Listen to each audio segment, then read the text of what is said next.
Welcome to another edition of Changing Lives. Now, today we are trying to figure out if there is actually a formula to success. Now, Tanya, is there actually a formula behind success? And what is it? And if it's there, why have we not learnt about it? Yes, there is. And I tell you, I am so strong on this point because I think we should have been taught this at school. So many things you were taught at school are completely irrelevant to us. So my opinion is we can Google something, we can just be given the high level of school, and we can be given time to research it. But we should have been taught introspection. We should have been taught how to win, how to be successful, and we should have been taught all of the dynamics of sales and marketing so that we could actually market ourselves or sell ourselves in an interview, for example, or even sell a product or service. And maybe the whole world would be in a different place right now. So there is a formula. So the first one is motivation. Do you think you could do anything without motivation? Absolutely not. Okay, fantastic. And you're right. So procrastination comes from a lack of motivation. People getting stuck, sitting there, not being able to move, not being able to do it. So motivation is the most important first step in being successful. Okay? So after you've got motivation, you need a plan. Because, I'm motivated, but what am I going to do? So then the how comes in. So it's the why, then it's the how. How am I going to do this? And all those steps that come through, then you need to actually start taking implementation steps and start implementing your plan. And if you fail, it's wonderful, but fail forward. Okay. All right? So you fail, that's okay. We were taught at school to fear failure. Worst lesson we could ever be taught. We've got to welcome it. We've got to embrace it. If you don't fail, you're never going to succeed. Right? We wouldn't have a light bulb today. Yeah. So all of those dynamics need to come through. Now we're doing all of these things. Now you need accountability. Why do you think we need accountability? So I guess you can keep checking up on yourself to make sure that you're achieving your goals or that you're learning, right? Right. Do you think it's yourself you need to be accountable to? That's an interesting question. I'm not sure.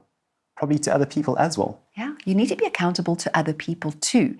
Because if you're only accountable to yourself, it's very easy to talk yourself out of it, to have the debate. So let's look at eating, for example. If I decide to achieve a weight loss goal or a weight gain goal, whatever it is that's there for you, and I decide there's a really nice jar of cookies, and I'm accountable to myself, those cookies are getting eaten, right? If I'm accountable to other people, because I've got a challenge with them or a bet with them, the chances are I'll have the willpower to say no. Yeah. Right? So accountability is really, really important. And then consistency. Why do you think consistency is key?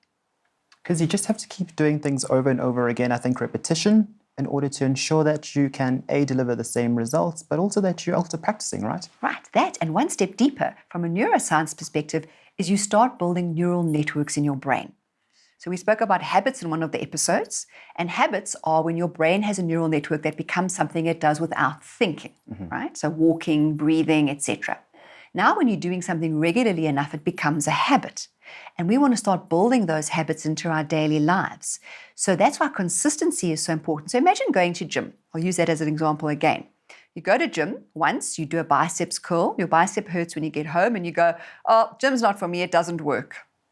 And then you quit. But if you go to gym, let's say for 3 months, and you're doing biceps curls and all the other exercises, you're going to start getting a really great body. And that's the same thing with everything in your life, from learning something new every day, meditating every day. You start building these neural networks in your brain like highways, and they start helping you to become more productive.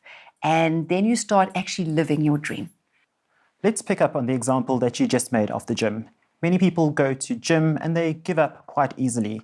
How important is it to actually fail? And how does our environment influence that?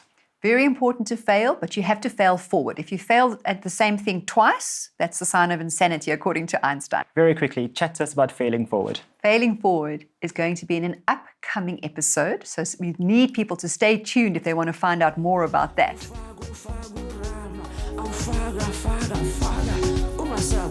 Uma